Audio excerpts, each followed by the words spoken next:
Hey, everybody. Happy, I guess, early Friday. Here's the first edition of one of two lives today, right? Because we get our normal live, tonight here at 7 o'clock. But hey, got a special guest today. We're going to talk to John Moody, who's one of the founders of the Rogue Food Conference down in Texas. I guess they've gone on all over, but this year's down in Texas. And I want you to know I was introduced to him by Crunchy Mama Farms, one of our favorites, right? Who's in the chat quite often. And so I'm super, super excited about having this conversation and talking about food and food safety and food security. And so I would like to welcome John and his beautiful kids to the live. John. Hi, guys. Were you guys swimming? Your hair's wet. No, it's over 90 today in Kentucky, which is really weird for this late in September. That's right. Yeah. So we'll sometimes do an afternoon water party on hot days. We'll throw them on the trampoline. Yep. And we're in a bit of a drought. And so it's like wash children, water areas of the farm that really need water, and cool off. Yeah, super cool. You guys look healthy and happy. Congratulations. Yeah, we like them. Nobody's met the reserve price on eBay. I bet that price would be up there a little bit, wouldn't it? Especially with inflation. Yeah, especially with inflation. So. All right. Well, I guess, John, first tell us about the conference itself, the Rogue Food. Tell us about it. Yeah, so Rogue came about, it was like 2017, and Joel Salatin and I were having lunch together. We were both speaking at some conference somewhere. We'd often try and reconnect, grab a meal, grab a few minutes to talk together, get caught up. And Joel and I are having lunch, and he's lamenting all of the new state, federal level government and programs that were, the Food Safety Modernization Act, this, and the water quality, that. And Joel's just like, man, he's like, I just want to go somewhere where someone will teach me how to opt out and not comply with this steady stream of endless nonsense that's coming from all of these agencies. And I looked at Joel. I go, nobody is ever going to put this conference on. There's just nobody this crazy in the nation who's going to be willing to throw money at an idea like this. Because when you look at the agricultural sector, go to any one of their conferences and who are all the sponsors? Where does the money come from for these conferences? Well, it comes from Cargill, and it comes from the local universities, and it comes from Farm Bureau. And Joel looks at me and he gets this twinkle in his eye, if you know Joel, and he runs his thumbs up his suspenders and he goes, well, we'll put this conference on then, John. And so we did the first one in 2020, like a week before the first lockdowns, which was crazy. And our goal was to feature real people who are, totally opting out of the system through whatever creative means they've been able to grab a hold of. So food churches and private buying clubs and educational workshops, and wherever they kind of noticed a crack in the regulatory pavement that they could begin to plant themselves in. Those were the people we were, Joel and I had encountered over, 15 years already in this space at that time. And then, people we can continue to encounter all over the country. Joel always calls the conference like drinking freedom from a fire hose. He has a way with words, don't he? Yeah, he has a little bit of experience. Yeah, yeah. And so that's what the conference is really about, is we highlight people who really are doing things to make substantive change kind of where they're at. Joel was just in Missouri a few weeks ago, and I guess he met a guy there, and he was at his farm.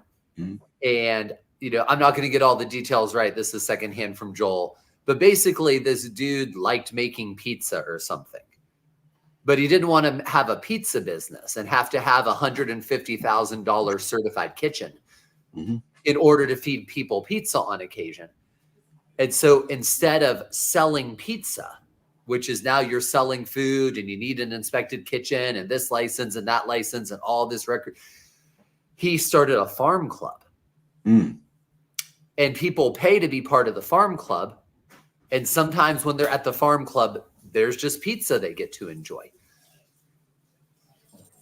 And now he's doing what he loves and he's making good money doing it, but he's not selling pizza. Right. He's got a membership club. Yeah.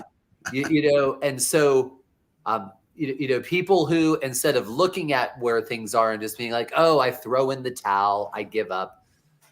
There's a super cool lady out in the Pacific Northwest. She wanted to do animal butchering, but she didn't have $3 million laying around for a USDA inspected butchering facility. So she did educational butchering, where people would sign up and pay for butchering education and they would walk away with meat. Yeah. And sometimes I guess people paid for the class, but they didn't make it to the class, but it's still part of their class packet. So they still get their meat. Yeah. And you kind of see where this can go and how, again, you can build a very viable, sustainable source of income doing something you love, but packaging it as something very different. Yeah. One of the challenges I hear a lot from homesteaders is how do you make money on a homestead, right? Yeah. And how do you make it safely? And I think this lays right into it. Yeah. Well, like our homestead, we've had now in our, we bought our land in 2009, moved out here 2010. So we've been here 14 years and we've had probably 8 different businesses over that time. Yeah. And it's always amazing to me. There's so much opportunity, but there's so much red tape and headache. Yeah. We had an elderberry syrup business. And for the first few years of the business, we went completely rogue. Even we had wholesale accounts in other states. And I told them, like, we're not inspected. And they're like, well, we don't care. Yeah. Because they're very like-minded people, small farm stores and stuff. They're like, nobody's going to bother us. And finally, we just got too big to no longer be inspected. Some stores like Layman's and stuff wanted to carry us. And I was like, oh, I can't ship, Yeah. And I was like, well, maybe we'll build a certified kitchen on our property to do this. And the local inspector, who is actually a semi-sane person, he told me, he goes, all of your kids will be graduated from college before you'll pay off the cost of building a certified kitchen in Kentucky. I'm just like, dude, don't you see the problem here? Yeah. Yeah. Well, I mean, I think it's the system's designed to make it where you can't live free, right? We talk about this on my channel all the time. So what would somebody expect at what's going to happen this coming up here in October? Yeah. So this one, our special focus is the electronic animal ID issue. Okay. So I don't know how much you know about this. This goes back to the 1990s, where the USDA and the beef industry, and just so your listeners are clear, the beef industry is not beef farmers. Right. Roughly 85% of all beef consumed in America is controlled by 4 companies. And most other meats are that way as well. So the beef industry are these 4 companies, and then their processing plants and their industry front groups and whatnot, along with the USDA, who just happens to be populated by people who used to work in these industries. Makes a ton of sense. They have had a dream for 3 decades now of being able to know the exact number and location of all the livestock animals in the nation. And you might say, John, you're being ridiculous. The 2007, 8, 9 version of this program was called NACE, the National Animal Identification System. It had a 1-800 phone number attached to the program that if your animals left the boundary areas they were assigned, you had 24 hours to call and report it to the USDA, this hotline. They didn't want to know why the chicken crossed the road, but they damn well wanted to know when and where. And if you didn't report it, they were going to fine you. I think it was like $500 per animal offense. And so they've been very clear what they want, and so our special focus at this event is not just talking about animal ID, because there's also like the beef checkoff program, which is another piece of insanity. And so Congresswoman Harriet Hageman, who's helped stop animal ID a number of times, is coming to speak. But I'm going to give a talk on not just, how to kill something like RFID, but how do you go after other programs at the federal and state level to really actually begin to knock back some of the tentacles of Leviathan.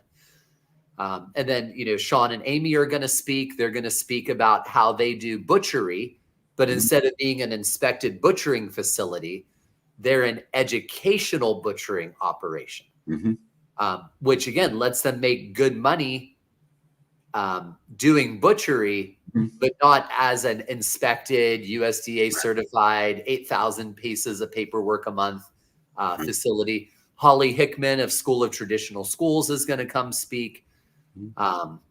Somebody from an organization called the Beef Initiative may come speak briefly about their KYC, not know your customer, but know your cow program, where they're trying to get 3 million, 4 million, 5 million, 10 million Americans all to buy an eighth or a quarter of a cow directly from a farmer. And so and then the one farmer with that, that membership model club in Missouri, Joel's hoping he's going to come and speak how to use membership models to do things you've always dreamed about doing. But you can't do them inside the inspected, regulated systems because you could never do them profitably.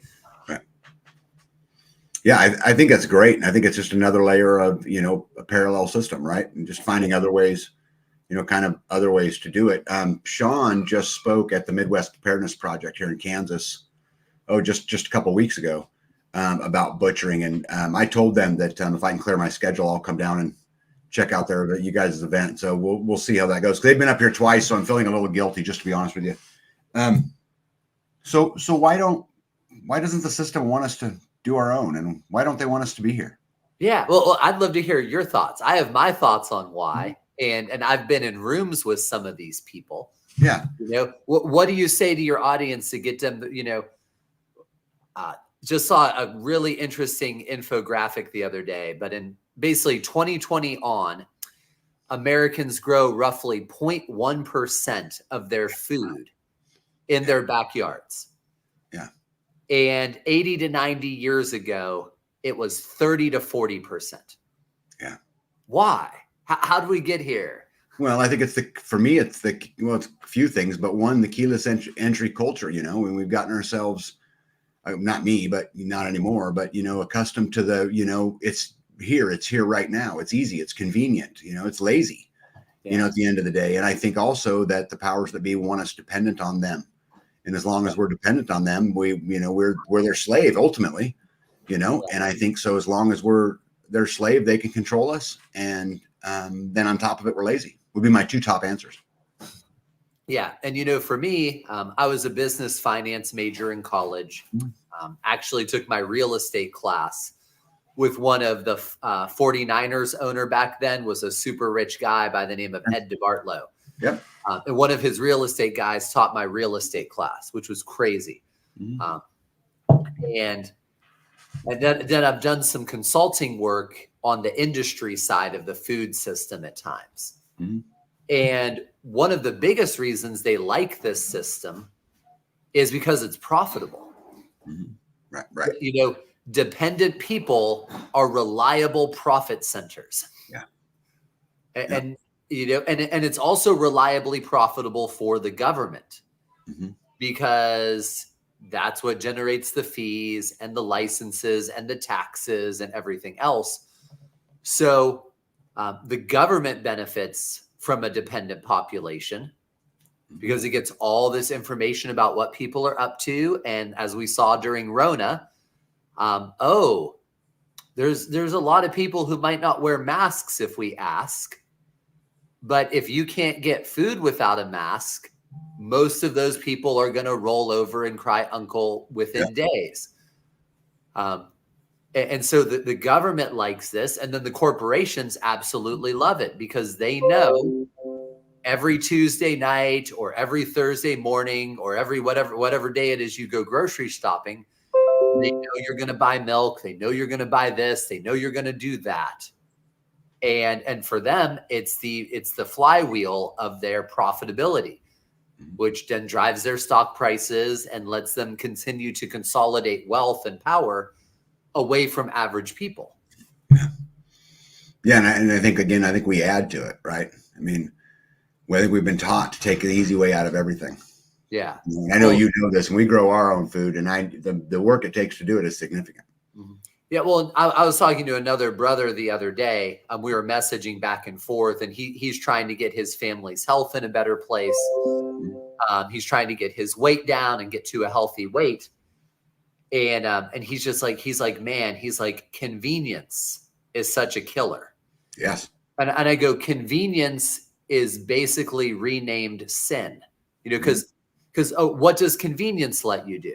It means I can abdicate duties like food preparation and good decision making. Convenience means I can, when I can go to any clown head within 5 miles of my house and get dinner, I don't have to plan anymore. I don't have to be a responsible person anymore. And so it's actually really like just a form of what the Bible calls sin, laziness, lack of planning, this me culture.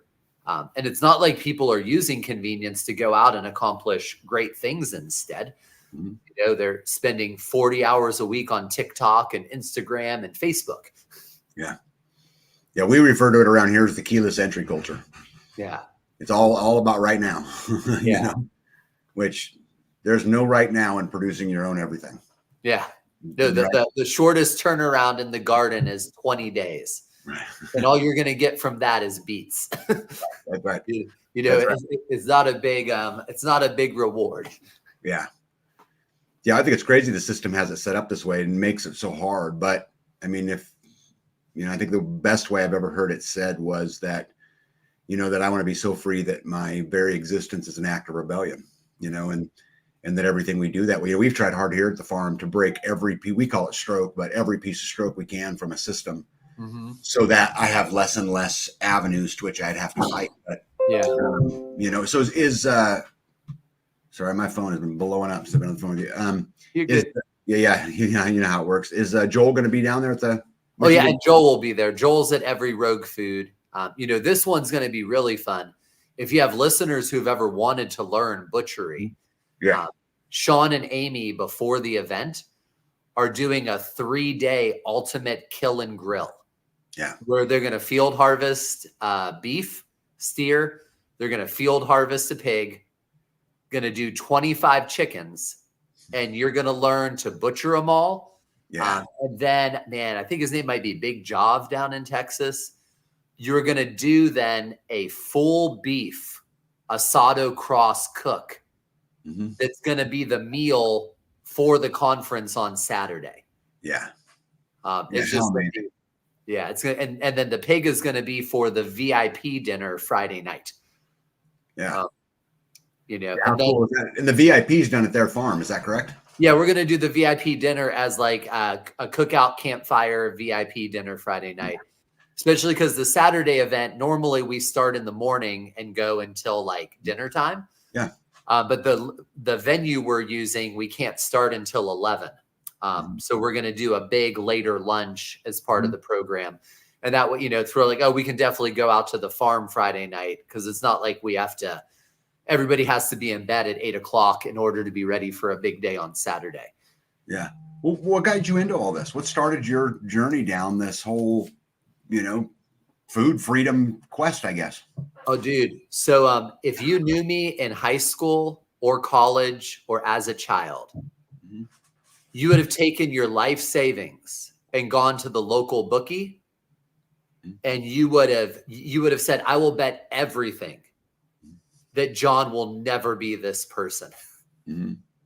I was your video game playing, cartoon watching, Cheerio eating child of the 1980s and 90s. Yeah. Like the latchkey kid who went to public school, came home, watched cartoons, and ate junk food all afternoon. Like that was me to a T. And in 2000, I moved to Kentucky to go to seminary. And while I was doing my master's work at seminary, I got super, super sick. So, I'm about 173 pounds today because I'm trying to keep my weight in range for competing next month. And I got down to just over 100 pounds on a 6'2" frame. And I go to the doctor, and the doctor's just like, oh, well, you have severe ulcerative colitis and your duodenum and stuff. And, and I had to look up what that means. I'm like, I don't even know. You're like, what on earth are you talking about? You're talking some other language to me. And he's like, well, we'll just give you these pills. And I'm just like, what if these pills don't work? He's like, well, we'll just start cutting out parts of your body. Yeah.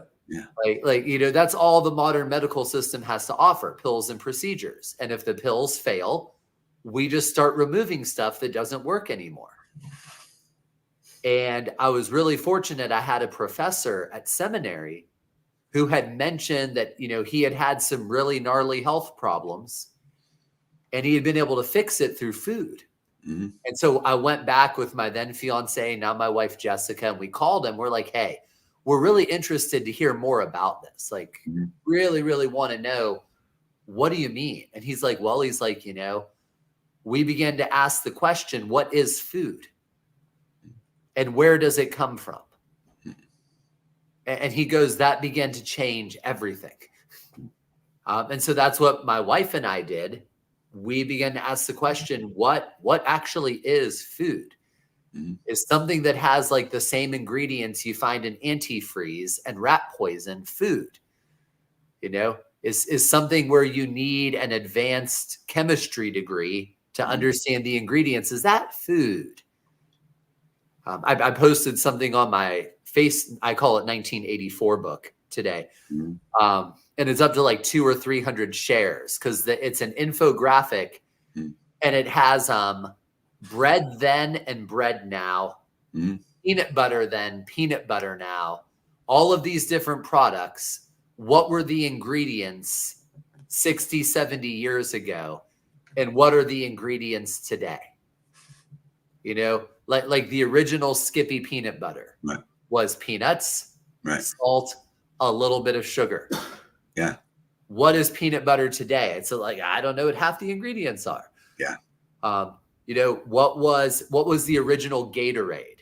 The Gatorade was like a drink. I think it was in Florida. That's why it's called Gatorade. Yeah. They were noticing the athletes getting dehydrated. So they took water and like some true just mineral electrolytes and some lemon juice and some sugar. And then look at what Gatorade is today. Like blue 47, charcoal 90. It is like, what is this crap? Yeah. My wife is always running around trying to teach my daughter the difference between red dye number 40 and yellow 5 or whatever, So that's quite the topic, kind of around here.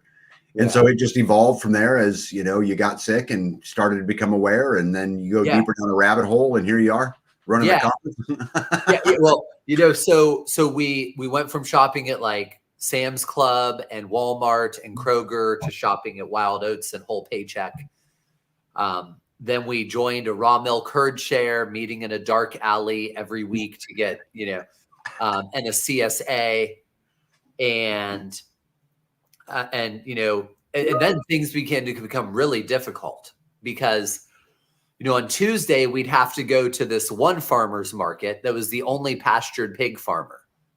And then on Wednesday night, I'd have to be at my raw milk drop.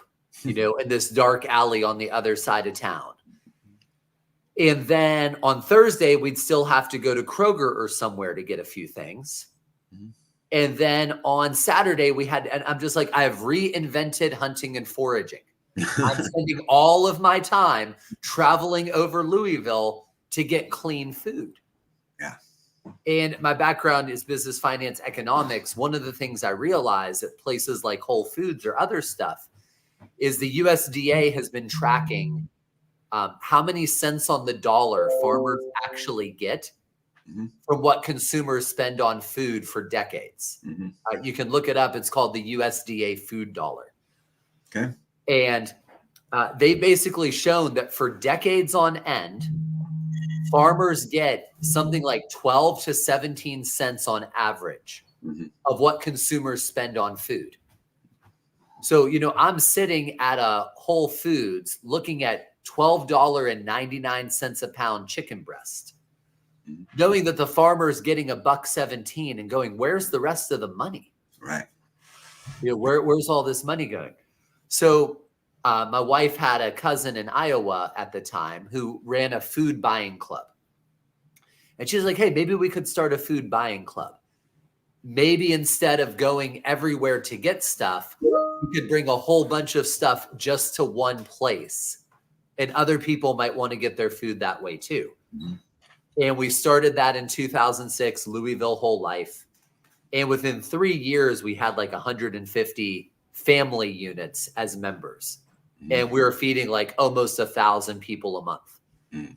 And we had raw milk and pastured poultry and grass-fed beef and real raw milk cheese from pastured cows and all of this other stuff. And it was just crazy how fast it grew in spite of us like never doing advertising, never doing anything else. It was just word of mouth. People are like, hey, we want to access real clean food. We want to know it comes from trusted sources. We want food with a face. And then in 2011, the Kentucky State Health Department raided us. And they served us cease and desist and quarantine orders. And don't know what your readers know, listeners know about, this period of time, especially in terms of farm and food freedom. But beginning in the late 1990s and really crescendoing right around 2008 through 2013, the federal government leaned on state agencies. And we have all of this documented. David Gumpert has a good book on this. Kristen Canty has a movie called Farmageddon. We have tons of FOIA and sunshine requests that show this is exactly what happened. The federal government leaned on state agencies to try and stamp out raw milk and alternative food distribution options. Mhm. And so Manna Storehouse in Ohio, Athens Locally Grown in Georgia, Rossum in California, all these farms were raided, some of them at gunpoint. They were forced to destroy product. They were forced to bend the knee, kiss the ring, or be put out of business. Quite a few of them were put out of business. Like Manna Storehouse in Ohio, I believe, just shut down.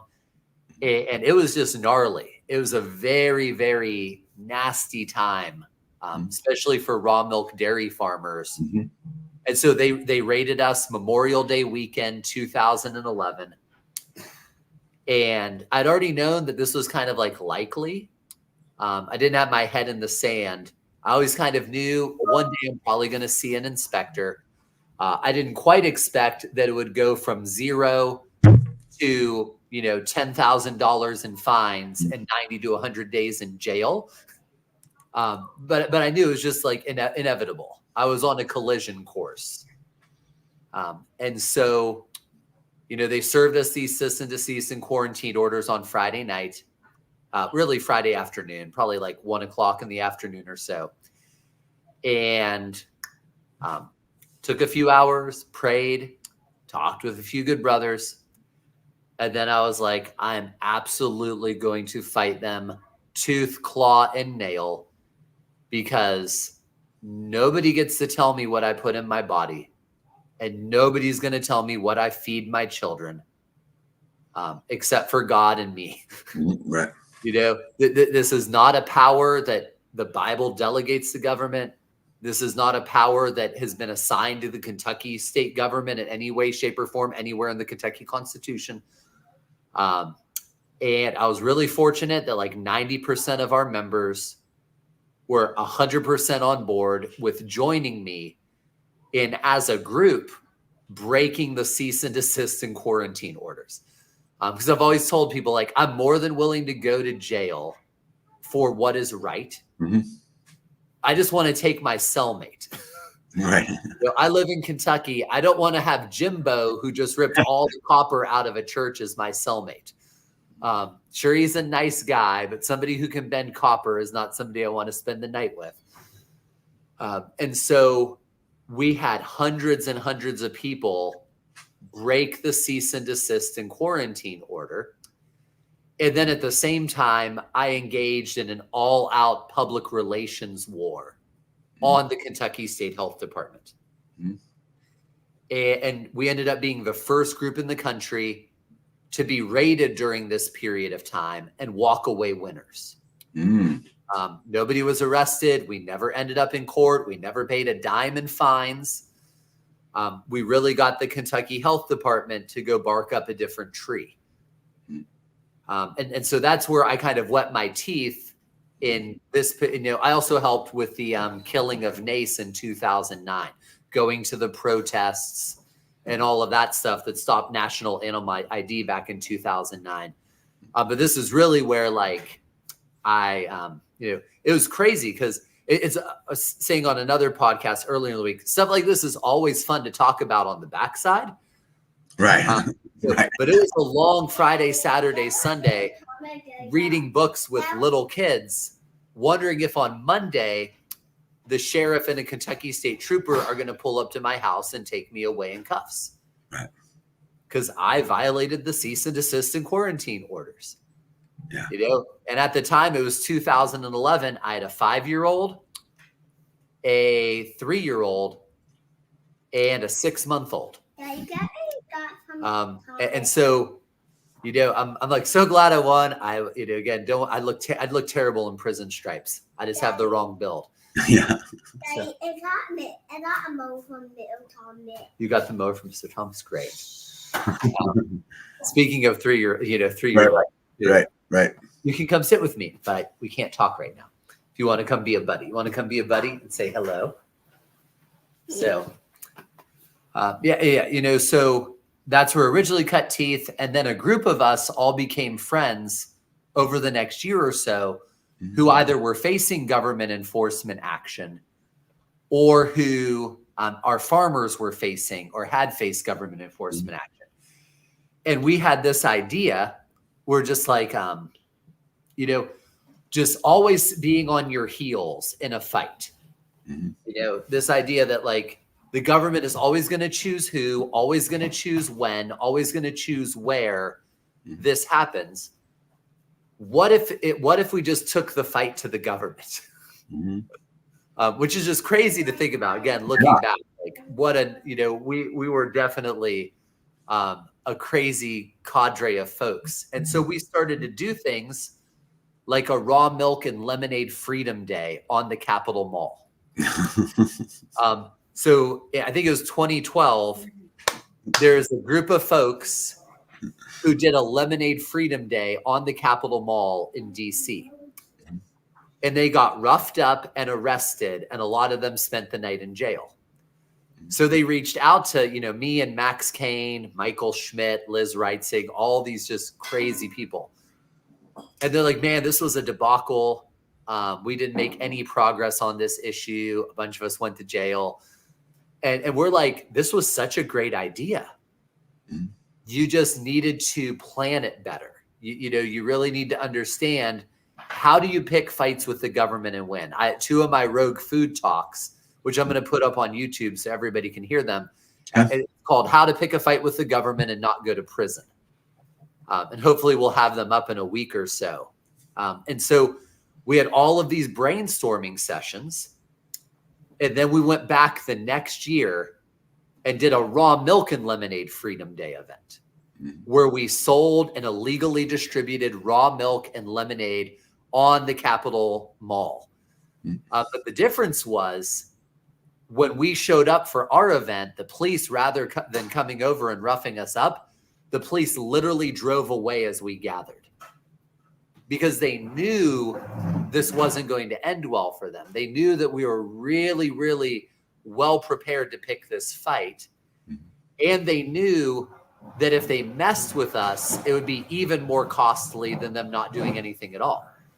And so that went super well. We did a protest event for Mark Baker up in Michigan. Yep. And we did an event for Vernon Hirschberger up in Wisconsin. And we started racking up all of these wins. And so then we did what was, I think, our greatest event ever. We did raw milk and cookies on the footstep of the FDA in Silver Springs, Maryland. And again, the way we did these events is it's not like we would show up out of the blue.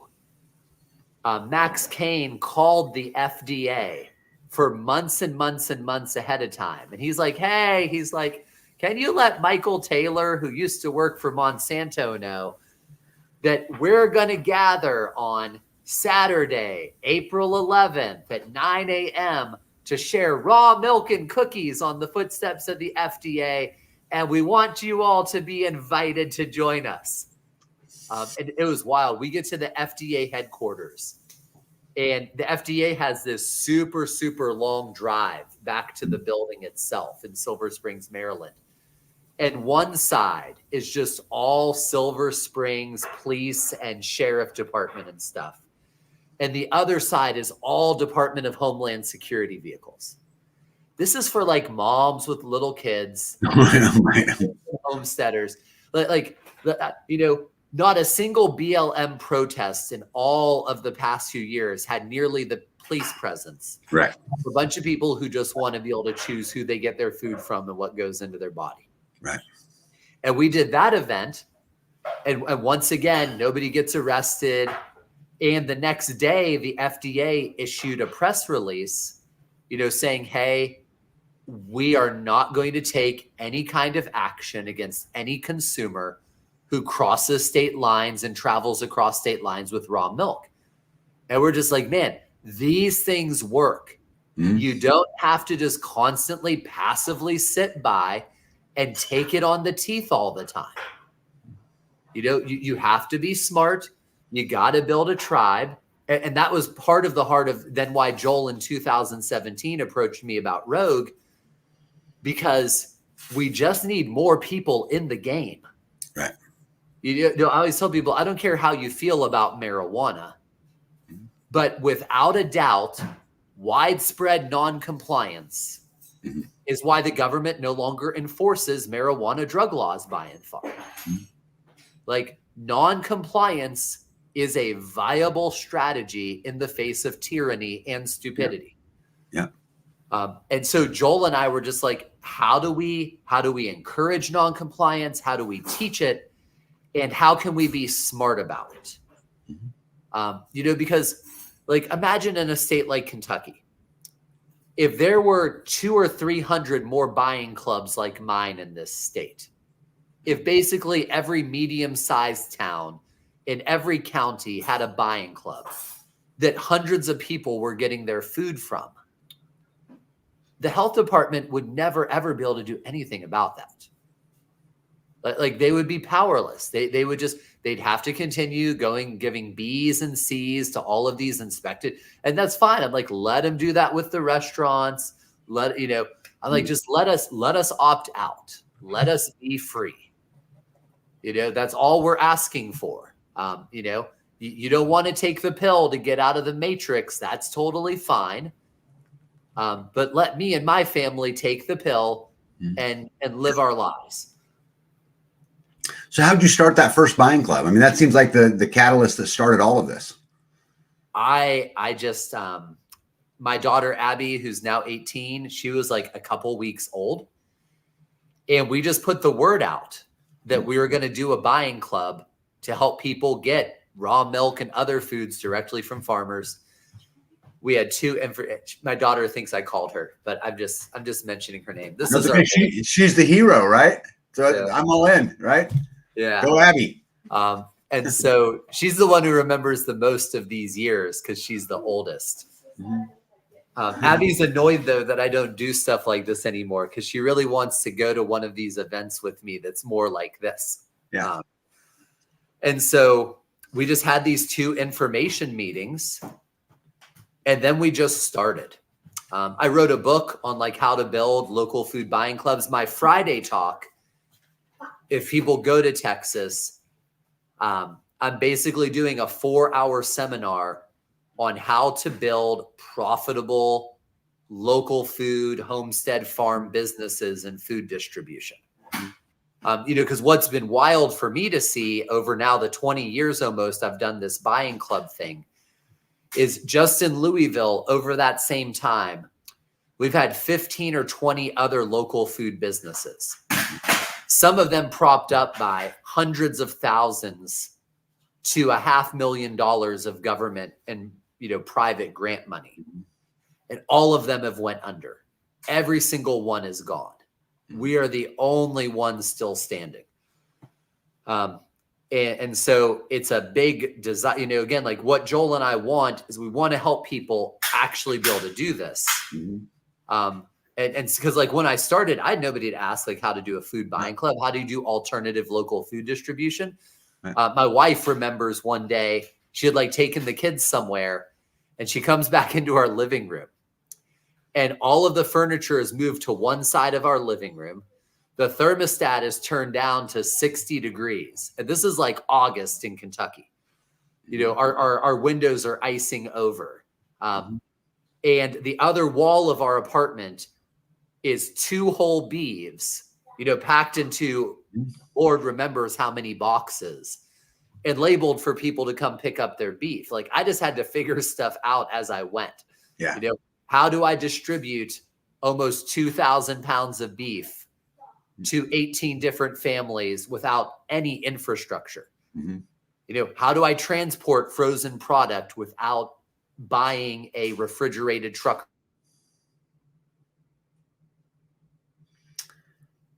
Well, I wonder if it's him or me. Can you guys hear me okay? Something got froze. No, mine's on. Oh, there he is.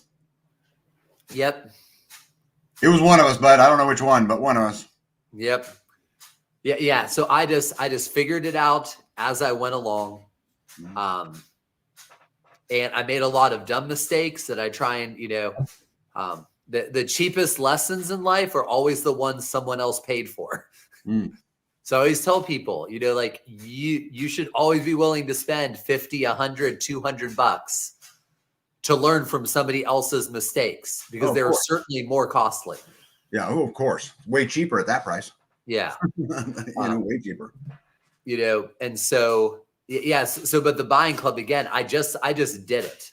Yeah. It's like when Joel voluntold me to run Rogue Food at the Soda Conference, people at the events all the time come up to me and they're like, so what's your background in putting on events? I was like, I have no background in putting on events. Zero. Joel just suggested the idea. I was like, okay. I talked to a few people who had did it, and then you just you take your stripes, you take your licks, and you learn. Because it's not like people make things too complicated. It's just like most of life. It's just a matter of being willing to do it and do it badly at first if it's worth doing, because eventually you'll get good at it. Might take you a little longer, it might not. But we just did it. It's like with fighting the health department, I'd spent some time thinking and trying to have a good plan. But then when you're in the middle of it and fists are flying, you just got to fight. You got to figure it out as you go along. And that's just what Joel and I want people to do. Get into the game. Do you guys get a police presence or anything at the Rogue Food at your conferences? Do you get any heat from them now at all? No, zero. We've never had any issues with the conference, interestingly. Like I'm sure some federal agents have bought tickets and came Oh, and sat sure. through the talks. I mean, that's like, just the way the agencies and stuff are now. And that's why I'm always like at my conferences, I try and share the gospel, and I try and make people feel guilty for being statist idiots. Yeah, good for you. It's just like, it's, well, and this is too, like when I've dealt with regulators and stuff, we're always very big on, my local health inspector, he has a wife and kids. Mm-hmm. I think he's wrong for some of the things he does, but he has bills to pay. He might have a family member with cancer. He might be in a tough spot in his marriage. He's still an image bearer like me, And so as much as possible, we try not to be jerkish to these people. One of the most beautiful examples of this is Vernon Hirschberger in Wisconsin. There's a lady, a state health inspector, who maybe on more than one occasion poured dye into his bulk milk tank. So Vernon ended up challenging the state of Wisconsin and going to a jury trial in Wisconsin, where he was charged with like four or five different crimes at a jury trial. And she came and sat through the trial. And after he won, there's this moment, I don't know if it was in the courtroom or in the hallway, where she walks up to him in tears and says, "I am so sorry." And I believe she's now still a member of his farm buying club. Oh my goodness. So some of these people can be won. Not all of them. And eventually you realize, like, no, this person's a bad egg. And, the only thing you can do with a bad egg is throw it at somebody's house. But we want to, as much as possible, try and win people out of that system and make them realize, like, no, because like what kills me in a state like Kentucky is a bunch of our legislators go to churches. They should just be under church discipline at their churches for violating their oath of office, which is violating the 9th commandment, among other biblical commands. Yeah. It's just like, but these, you at least have some starting ground to really challenge these people and to appeal to them as, again, somebody who has a wife, has a children, has bills, has this and that. Yeah, I think this whole thing's amazing, and I didn't know that background of you. I just knew a little bit about the conference, but I really appreciate you sharing that. And I think you're exactly right. I mean, at the end of the day, we just need more people in the fight. Yeah. We fight our local governments a lot around here, but I've never attempted to take on any of the bigger ones. And Mark Baker, when I went up and spoke with Mark Baker, I spoke at one of his events, and him and I jumped in his Jeep and drove all over his farm and had good long conversations, about those same things. So I think it's really cool that you did an event for him too. He's a good guy. Yeah, Mark's an amazing guy. Yeah. And again, his stand against the Michigan DNR, because Michigan is one of the most corrupt states in the nation. Yeah. So Mark is just super commendable dude, has done just great things. Yeah. Yeah. Amazing. You talked earlier about getting stuff up on YouTube. I did not know you had a YouTube channel. So you want to tell us what that is? Well, we're going to have a Rogue Food Conference YouTube channel, or we're just going to put up a couple talks we want people to be able to see, and some shorts and other things. And so my daughter built that YouTube channel for me the other day. Okay. And now I have to uploading 30-minute videos takes forever.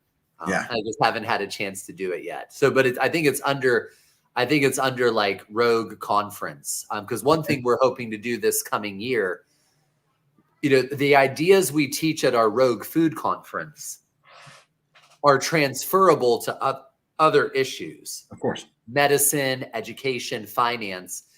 And we've had a bunch of people come to Rogue Food and they're like, when are you going to do a Rogue Finance event? When are you going to do a Rogue Health? And so in March, we're going to be in Florida doing our first ever Rogue Food and Wellness event. Okay. Which I'm super excited. We're doing it at a 65-acre permaculture farm outside Orlando. Is that Jim Gale's place out in Gulf Landing? No, it's not Jim Gale's. Okay. This place is called Wonderfield Farm and Retreat Center. Okay. And so they've sent staff to our Rogue Food event a number of times over the years. And they're like, we'd really love you to come down and do your event at our farm. Yeah. And then next summer, I'm hoping, or maybe fall, we're going to do a Rogue Finance event. Cool. And talk about, because, like you hear all these people talking about being your own banker, infinite banking, using life insurance as a bank. You hear people saying, well, you can use trusts to safely guard assets. And I was a business finance major, and I'm just like, I don't know who's blowing smoke and who's actually, again, found a viable idea that we should consider. And I think there's a lot of other people who would really like to hear. So what I'm hoping to do with Rogue Finance is get people who are like, infinite banking is the holy grail of wealth building, and let them present their case, and then get a couple people who say infinite banking is stupidity on steroids. Yeah. And let them present their case. Yeah. And then me and somebody else sit between them, and we pose them the hard questions in real time. So we did this with PMAs at the Salatins at our recent Rogue Food, where we had what we called the Great PMA Debate. Yep. And Joel and I sat there, and we posed live questions to both sides, and you really quickly get an idea who's blowing smoke and who knows their stuff. Right. So, and that's what we want to do in other areas, because we want to equip people.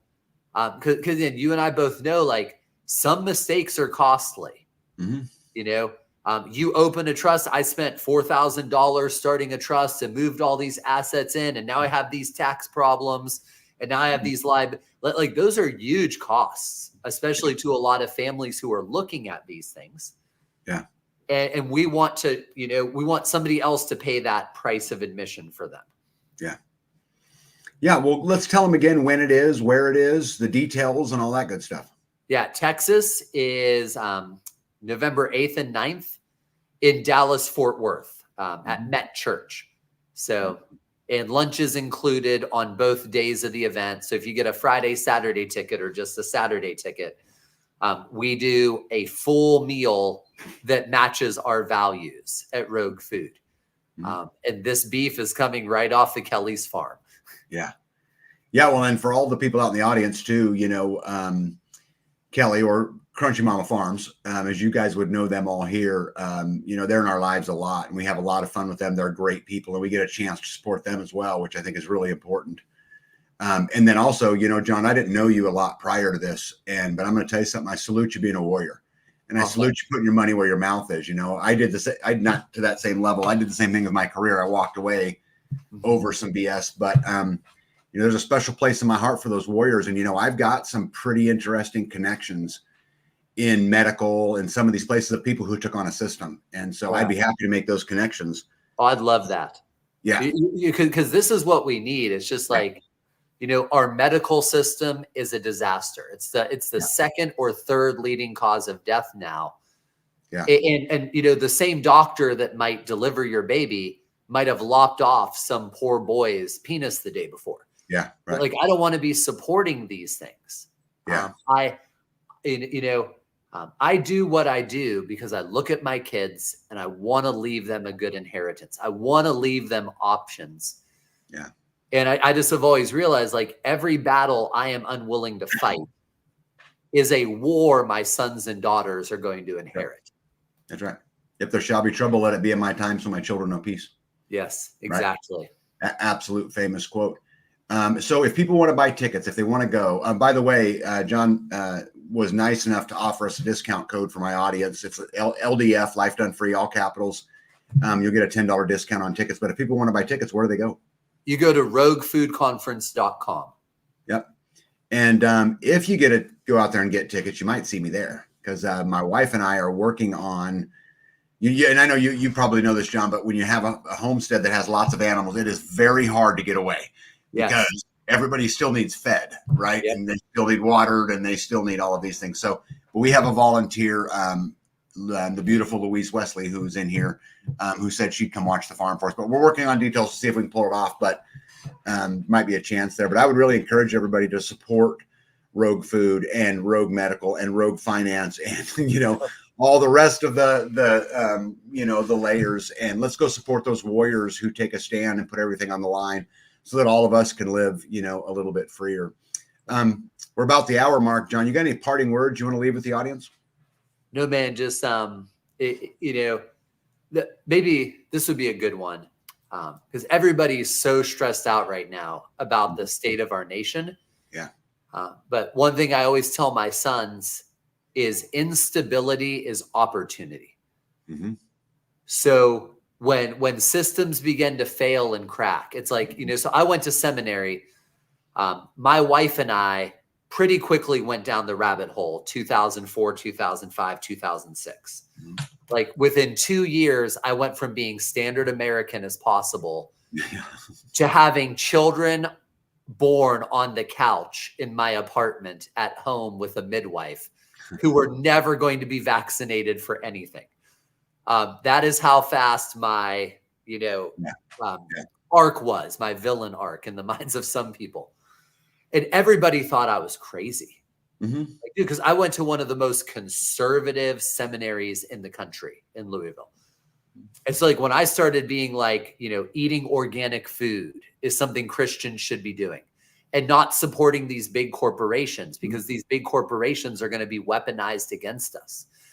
And, not doing vaccines. Like, people thought I was nuts. I had some churches say I was dangerous. Mm-hmm. And I just kept plotting my course, and 2020 hit. I've had hundreds of people come back to me since 2020 and been like, dude, how did you know these corporations were evil? How did you know vaccines didn't work and were dangerous? How did you know they're trying to make us all fat, stupid, and sick with the food system?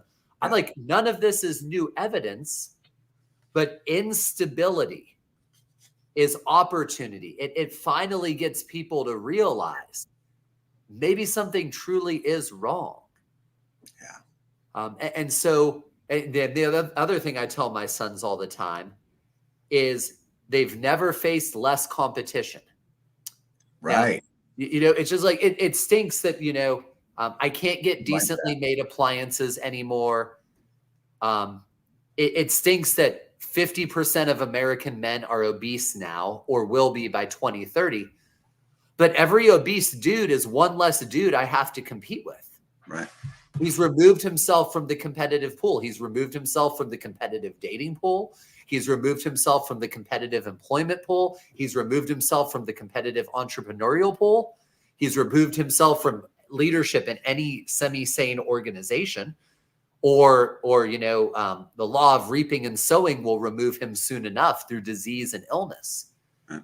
And so I just tell my sons, like, this isn't World War I and World War II. We just watched the movie The Boys in the Boat. If you've seen it. I haven't seen it. Yeah, tremendous movie. Such a great family-friendly movie. And I pointed out to my sons, those 8 guys who had to qualify to compete on that boat, every other guy they were competing against was top tier. Mm-hmm. Every single one. Like, every single guy was super fit. Every single guy had a 6-pack. Mm-hmm. Like, it was just because that's just what everybody was back then. Yeah. I go, you don't face any kind of competition like that today. Mediocrity is now excellence. Yeah. So if you could just push yourself even a bit, you have such an opportunity to make a disproportional impact. Yeah. Yeah, I think those are amazing words. And John, I hope you'll come back on sometime. I really enjoyed this conversation. I got more out of it than I knew going into it. And so I'll put a little more pressure on my wife to get serious about going and see if I can push her. But I really appreciate you. And we're going to do this again. And hey, everybody out there in the audience, and I know I have a lot of Texans who are in our chat and who, subscribe to the channel and who will watch this video over the next 3 or 4 or 5 days. Get down there and let's support the warriors who are out there leading the fight every single day, because they're leading the fight for you too, and let's make sure we put our money where our mouth is. So I guess until then, I'm out of here, and I guess John's out of here. He's going to go back to more important things, which is all of his beautiful children and his beautiful wife. And we'll see you guys in the next one. Great. Thank you so much, man. Thank you for having me. Anytime. See you guys.